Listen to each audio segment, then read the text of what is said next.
The glasses are already on your face. That is what makes this particular kind of deception so clean. You did not hand over your money under pressure or in confusion.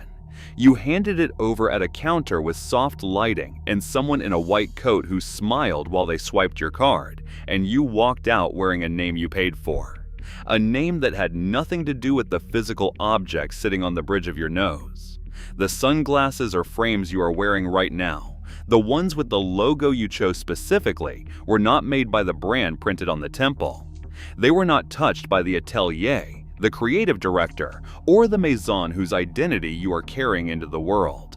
They were assembled in a factory in northern Italy by a manufacturer you have never heard of, under a license agreement that was signed, renewed, and extended without anyone ever informing you it existed. The brand whose name you paid for contributed sketches in a royalty structure. A factory in the Veneto region of Italy contributed the acetate, the metal, the hinges, the lenses, and the labor that produced the object you are wearing. Every number in this video comes from a published financial filing, an official industry press release, or a confirmed commercial deal with a documented transaction value.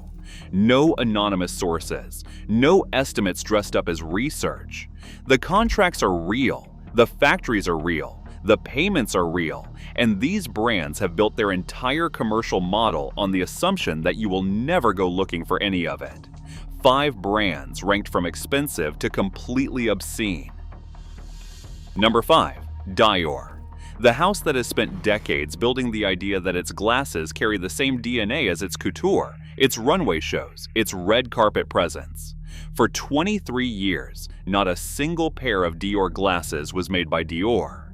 From 1997 to December 31st, 2020, every Dior frame and every Dior sunglass on the market was manufactured by a company called Safilo Group. Safilo is an Italian eyewear manufacturer headquartered in Padua, listed on the Milan Stock Exchange. During those same years, Safilo also produced glasses for Tommy Hilfiger, Fossil, Marc Jacobs, and Fendi at the same facilities, on the same production lines. The Dior license was not a small arrangement on the side.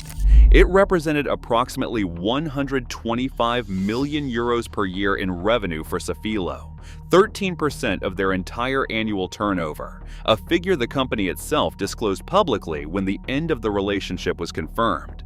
The physical glasses, the acetate, the metal, the hinges, the spring mechanisms, the lens cuts, all of it came from Safilo. Dior sent creative direction. Safilo built the object you paid 300 to 500 euros for and applied the Dior name to the temple. In 2017, Dior's parent company LVMH began building its own eyewear production facility in Longarone, a small town in the Veneto region of northeast Italy, the geographic center of European luxury eyewear manufacturing. The facility is called Helios. By December 2021, LVMH had bought out its remaining production partner and taken full ownership of the operation. Helios now produces eyewear not only for Dior, but for Fendi, Celine, Loewe, Stella McCartney, Kenzo, Givenchy, Bulgari, and Rimowa, all under the same roof, in the same town, with the same workforce. When Safilo publicly confirmed in 2019 that the Dior license would not be renewed and would terminate at the end of 2020, their stock dropped 6% on a single trading day. 6% of a publicly listed company's entire market capitalization gone in one afternoon because a brand name was moving from one Italian factory to a different Italian factory in the same manufacturing town. The glasses themselves did not change. The materials did not change. The production geography did not change. What changed is which company collects the margin on the name, and the price you pay for Dior eyewear has not come down by a single euro since the transition completed. Number 4. Chanel, the most protected name in luxury, the house that has built an entire philosophy around the idea that its objects represent a standard of creation that cannot be replicated elsewhere. Its glasses have been made by EssilorLuxottica since 1999. That is 26 years of continuous manufacturing partnership. EssilorLuxottica is the same company that owns Ray-Ban, the same company that owns Oakley, Purcell, and Oliver Peoples. It also operates LensCrafters, Sunglass Hut, with over 3,000 retail locations globally, Pearl Vision, Target Optical, and iMed, which is the second largest vision insurance provider in the United States.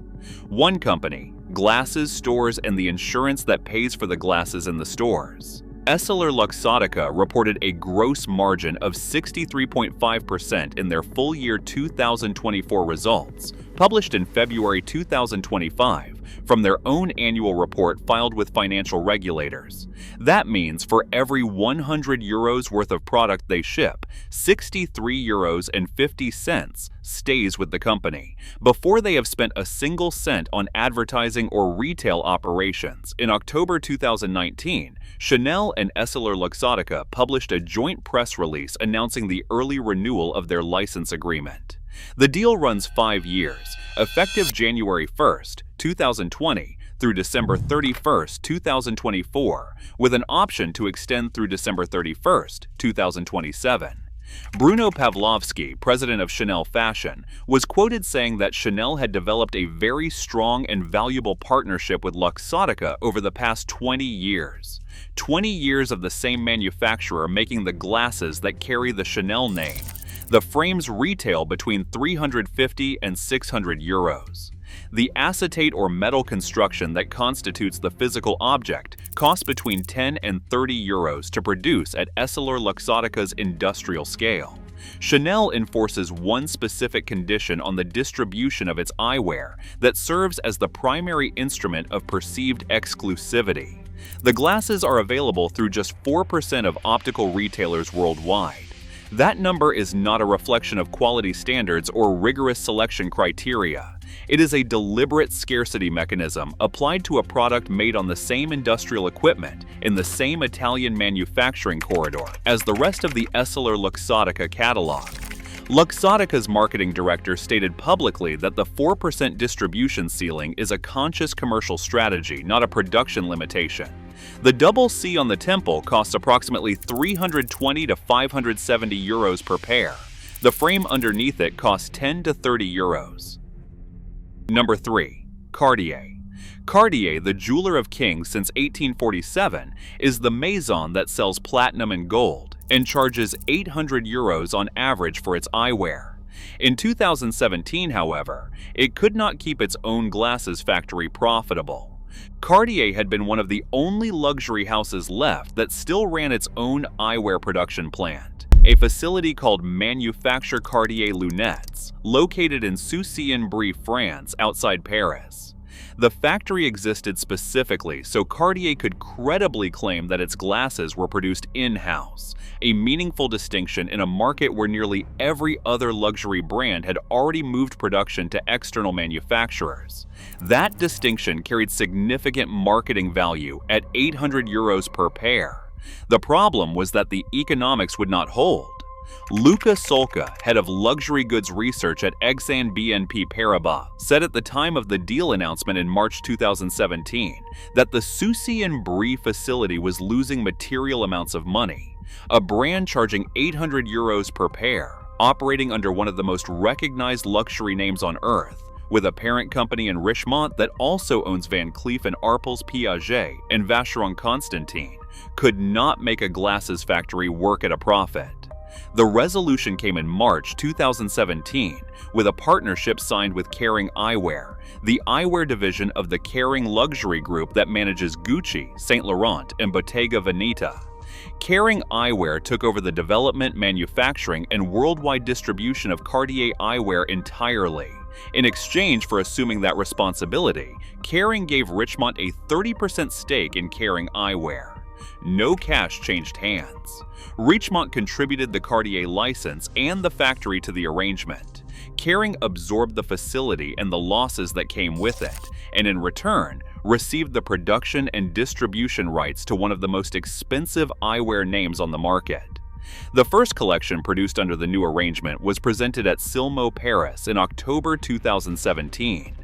The retail price of Cartier eyewear did not decrease following the transition. The marketing language around exceptional craftsmanship and in-house expertise did not change. The factory that was losing money was handed to someone else to operate, and the €800 price point you see at Cartier boutiques today is the same price point that existed when the brand was paying to run a facility it could not keep in the black. Number 2. Tom Ford. In November 2023, a company called Marcolin Group, an Italian eyewear manufacturer headquartered in Longarone in the Veneto eyewear district of northeast Italy, announced that it had secured what the official announcement described as a perpetual license for Tom Ford eyewear. Perpetual means without expiration. The financial terms of that license were confirmed at $250 million. The payment went from Marcolin to the Estée Lauder companies, the American beauty conglomerate that had acquired the entire Tom Ford brand in 2022 for approximately $2.8 billion. It was not to acquire the brand, not to control creative direction, and not to own the intellectual property or the name itself. Put simply, that was the right to keep putting Tom Ford on a frame and selling it. Marcolin has been the manufacturer of Tom Ford glasses since 2005, when the original license agreement was signed. For the 18 years preceding the perpetual deal, every Tom Ford frame that retailed between $400 and $800 was built by Marcolin in its Italian production facilities, using acetate and metal construction that cost between $15 and $40 per pair to produce and assemble at their manufacturing scale.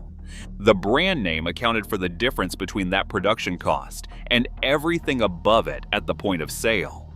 In December 2025, Marcolin itself was acquired by VSP Vision, a California-based vision care organization. The company that paid $250 million for the perpetual right to make Tom Ford glasses is now owned by an American vision care provider, and the glasses are still retailing at $500 because the name on the frame belongs to a man who sold it in 2022 and has not been involved since. Tom Ford himself has not been associated with the brand since Estée Lauder completed the acquisition and he stepped away. The creative direction of the eyewear collection since 2024 belongs to Heider Ackerman, appointed as the new creative director.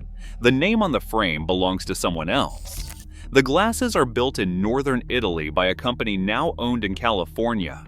The $250 million payment is what the right to use 4 words, Tom Ford Eyewear, is worth in a commercial contract.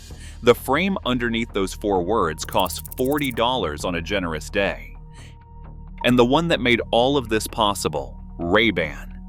In 1999, the Aviator, the silhouette worn by generals and pilots, photographed on every significant cultural figure of the 20th century, from Douglas MacArthur to Bob Dylan to Tom Cruise, was retailing for $19 at gas stations and convenience stores across the United States. $19 next to engine oil and lottery scratch cards, because the brand had collapsed that completely. Bausch & Lomb, the American medical company that had owned Ray-Ban since its creation in 1936, had allowed the distribution to drift into every discount channel available. The frames were produced with tooling that had not been updated in years and fell apart at 4 times the rate of competitive products. The brand carried the name of an American icon and sold it at gas station prices, and the sales numbers reflected what that combination eventually produces. In 1999, Luxottica Group paid $640 million to acquire the entire brand from Bausch & Lomb. The first decision was distribution. Luxottica exited 13,000 points of sale, every gas station, every drugstore, every discount outlet, and moved Ray-Ban into Neiman Marcus and Saks Fifth Avenue. The product did not change in any meaningful way during the transition period. The price changed.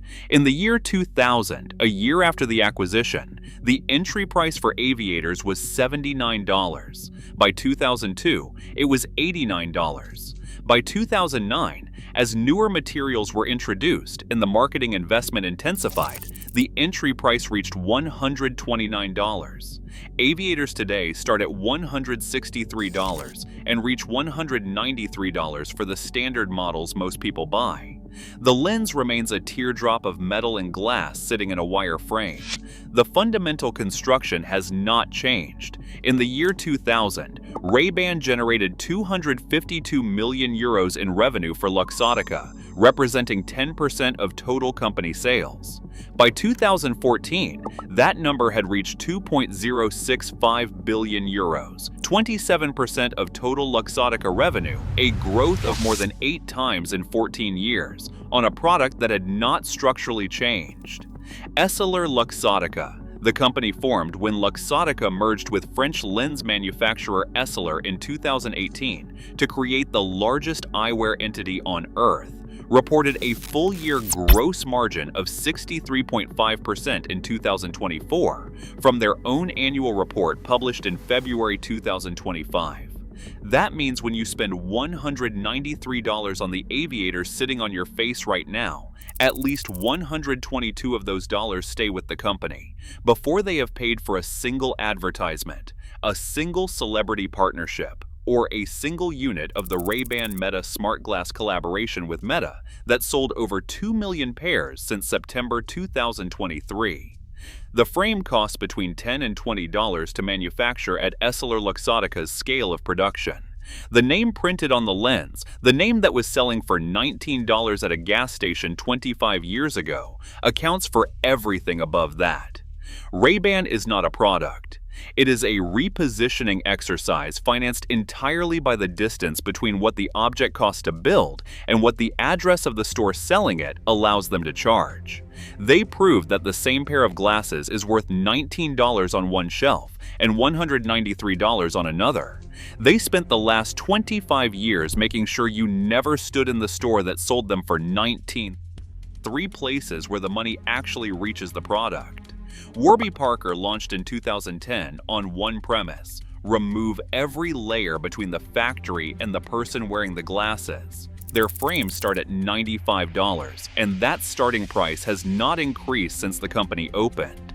Their 2024 annual filing with the Securities and Exchange Commission shows total revenue of $771 million, a 15.2% increase over the prior year, on a gross margin of approximately 55%, lower than every single brand on this list, because the license fee and the brand royalty and the prestige markup are not in the price. They have nearly 300 retail locations across the United States and Canada as of the end of 2024, and every pair sold through their own stores or website bypasses the commercial structure that adds $300 to a $40 frame. Their market share in American eyewear sits at roughly 2%, which tells you how much of the remaining 98% is still walking out of LensCrafters and Sunglass Hut, with a name on the temple and a gap between what it cost and what they paid that no one is going to explain to them. Coastal and iBuy. Direct operate on the same model, with prescription frames starting below $30 and no heritage narrative inflating the number on the tag. If you need prescription lenses and you have a Costco optical nearby, their in-house lab produces to the same optical standard as any independent optician at prices that reflect material and labor costs rather than the square footage of the address where the glasses are sold. None of these options have the double C or the interlocking T on the temple. They have something the brands on this list have spent billions of dollars making you forget mattered, a price that tells you what the object is actually worth.